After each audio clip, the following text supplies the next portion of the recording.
Today we are going to talk about something which is very important and also something very special to and close to my heart, that is the CAT examination. Recently the CAT 2022 examination results have been announced, and I know some of you would be very happy you got what you really wanted, but some of you would also be sad. You might not have expected the low percentile, but you still have got it and you have to live with it. So today's video is going to be about how to take this CAT so-called failure and turn it around to your advantage. So let's get on with it. I've split the video into three parts. The first part would be my experience with the CAT examinations. The second part would be the tips, and the third part would be the conclusion. So part one, how did it go for me? So I attempted the CAT examination, Common Admission Test examination, in 2011, freshly when I was in my fourth year in my college, Delhi College of Engineering. Now it is called DTU. And I got a percentile of 97. Now with 97 percentile, I couldn't get into any of the IIMs, and I was definitely disappointed because there were other friends of mine who got a call, and then they actually even finally made it to some of the IIMs. Now, there were people who were really better than me, and they got into the IIMs, and of course, pretty good. There were also people who were better than me and didn't get into any of the IIMs. And of course, there were people who were worse than me, in my opinion, and they didn't get into the IIM. So they were all different, these kind of people. And to be very honest, if I look back, I think it happened for the best. If I see where I am at this point of time and how it started, actually, it doesn't matter so much. And maybe my life would have turned in a different direction, but I think there is still ample opportunities that you'd get in your life to make a career as good as what you would get into an IIM, or even better. So that is my experience. Of course, in 2013, I was able to qualify CAT and got into IIM Calcutta, but that we'll talk about in some other video. Part two. So I'm gonna start part two, the tips, with two assumptions. The first assumption is that you are not 100% sure which career path you want to take in your life. And let's be honest, a lot of us do not really know when we are just 20, 21 years old, which career direction we are going to take. And that is completely fine. Second assumption is that whatever percentile you've got, you are almost sure that you won't be able to make it to the dream IIM. If you're able to make it to, that's perfectly good. So let's start with these two assumptions. So tip number one, don't take this so-called CAT failure to your heart. CAT, at the end of the day, is just one of the many, many exams that you would take in your entire life. It measures very specific sections of mathematical, quantitative, and verbal abilities. It doesn't mean that just because you cannot qualify this exam, you are any less than somebody else who aced this exam. You know, to succeed in life, you'll need a lot of other skills, and the CAT exams or just acing these CAT exams won't make a difference. There are very, very many examples of people who never qualified for IIT or IIM, but still are doing exceptionally well in their career. They are definitely running successful companies. They are actually, at this point of time, hiring IIM graduates, and some other ones are actually competing with the other IIM graduates in their job, and they are actually outperforming the IIM graduates. So don't lose hope. Step two, reconsider if you really want to do an MBA. MBA is definitely one way, but there are equal other opportunities which would also give you money and fame in the long run. Also, usually MBA is a means to an end. You do not do MBA just to be an MBA. You do MBA to get a very good career path, and then you want to achieve something. Maybe you want to be the CEO of some company. Maybe you want to become really rich and famous. Whatever you want, maybe it gives you a good opportunity to actually talk to the people who have achieved what you want to achieve, and really ask what are the other opportunities if not an MBA. They might be able to tell you that sometimes you do not even need an MBA to achieve what they have achieved. The other thing is that, let's say you want money and fame, and MBA is definitely one of the ways of doing it, but have you ever considered some of the other things that you could do which would make you equally attractive for money as well as fame in the long term? For example, as a graduate, you could already start working in some of the best multinational companies, and build your career slowly, step by step. You can, like start your own startup, and that could actually give you quite a lot of experience as well as make you very attractive for an MBA later on if you want to do that. And maybe you never want to, at some point of time you'd become so rich and famous and you'd be living your purpose and you do not need an MBA anymore. And maybe the third thing is that if you want challenge in your life, you could work for a startup at a good enough position in a challenging role where you grow at a very fast pace, you understand, and this information, this knowledge would actually be very helpful later on when you do an MBA, or even if you do not want to do an MBA. Point 3, consider or reconsider if you want to really do your MBA from IIM, or there are also other opportunities. So for example, I think we are very single focused a lot of times, and we see that, okay, the only way to get to an MBA is through IIM because that is the only thing reputed.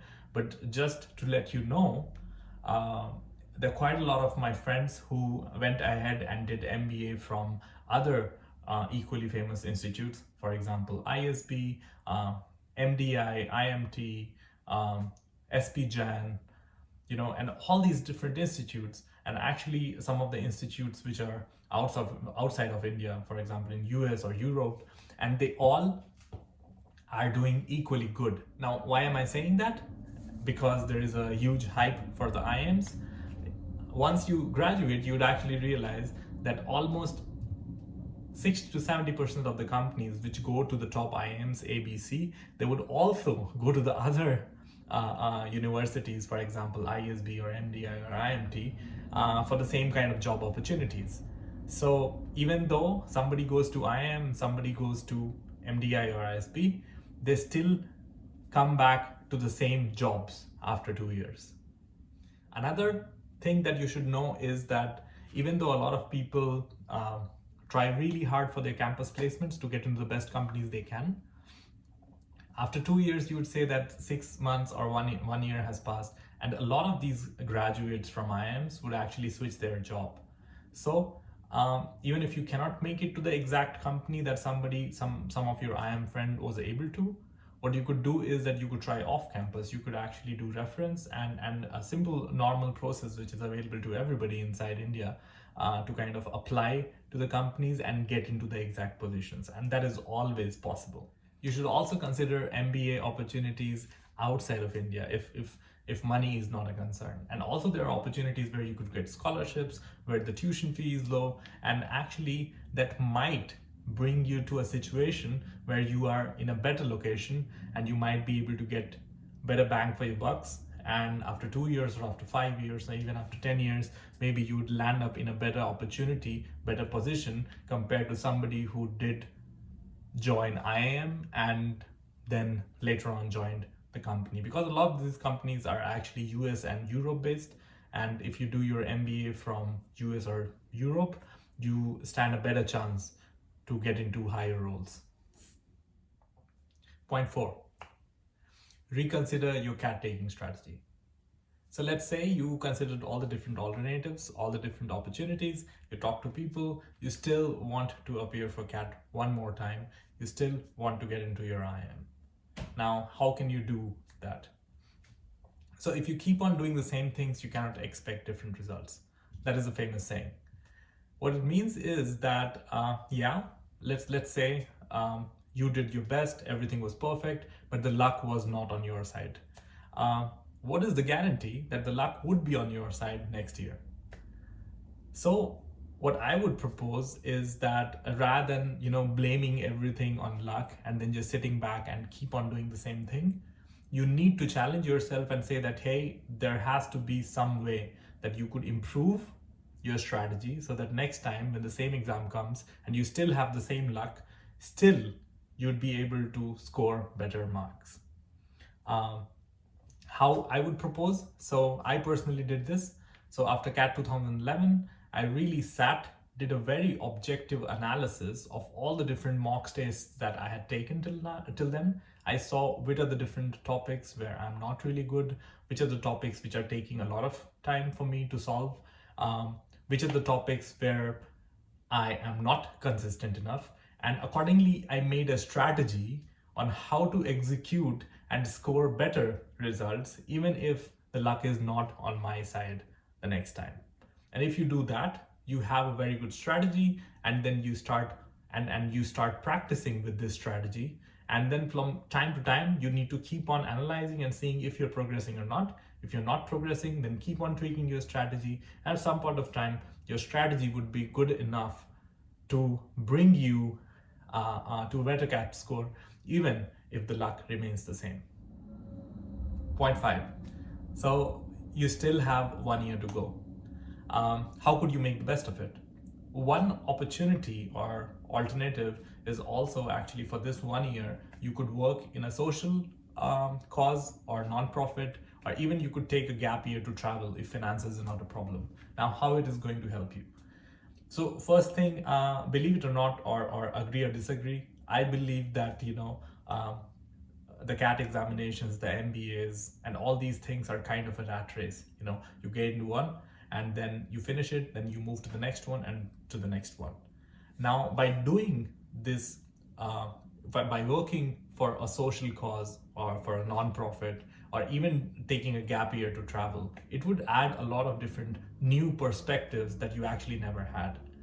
Also, you might be surprised to know that the people who take your interview, the CAT interviews, and later on, like for recruitment, they'd actually be very surprised or positively surprised to see that in the 1 year you did something which is more purposeful, and you gave back to society, or you just try to explore what you want in your life, or you traveled, you saw different communities, cultures, lifestyles. So that is definitely a very, very good opportunity for you, and it would add to your CV because you would stand out after 1 year when you take CAT, you qualify, and you go into the interviews, or when you are in the IIMs and you're sitting for your company interviews, you would actually be able to quote that, yeah, you take 1 year off and you devoted your time to a social cause which is near to your heart, or you took time to travel to understand different cultures. Because at this point of time, world is going global, and people with different perspectives are always appreciated in the workplace. Well, and just to add, actually, if you do work for a social cause or a non-profit, it might even give you purpose. Maybe you are a bit lost, and once you really devote your time, your effort, your energy, your intelligence to something which is for a social cause, you might actually find your purpose, and that would be very, very helpful later on in your life. Point 6. Enjoy the journey rather than the goal. So you worked hard, maybe this time the result was not in your favor, but it is not a matter of really being disappointed and slogging it out the next 1 year. The journey is way more important than the goal. Let's say you would have got a very good CAT percentile, you would have gotten to your favorite IIM, you would have got the best job. Still, the happiness that you would get would only be temporary, and then some other things would come, the sadness would come, different things would happen in your life, different goals would be there. So the goal is not important, the journey is way more important. With every moment that passes, you're losing time which would never come back. So make the best of it. And just so you know, there's a very high chance that once you qualify CAT, you qualify and get into your IIM, you would reach a situation where you would be assured of good money, fame, but actually you would be left with very less time. And time is very, very important. So maybe at this point of time when you have good enough time, try to enjoy it, because later on you might have money and everything all, but you wouldn't have the age, you wouldn't have the time to enjoy it. So make the best of it at this point of time. Conclusion. So I took my first CAT exam in 2011, and if I look back, I would say that actually it was not something that I would change, even if I can go back in my time. Why? Because I think that even though I failed the CAT exam, overall my life turned out for the better. And this is actually the case for a lot of people who even failed some particular exam at some point of time. So you shouldn't really worry so much about it. I've definitely done a lot of mistakes in my life, but failing the CAT 2011 was not one of them. And I am very confident of saying that the different trajectory that my life moved into gave me a lot of perspectives which I would have missed if I would have qualified for CAT 2011 and maybe got into my favorite IIM. That's it from my side in this video. If you like the content, please don't forget to like, subscribe, and share. Also, please feel free to write in the comment box whatever other questions or guidance you would need. I would try to help you as much as possible with my experience and my videos. See you in the next video then. Bye. Have a nice day.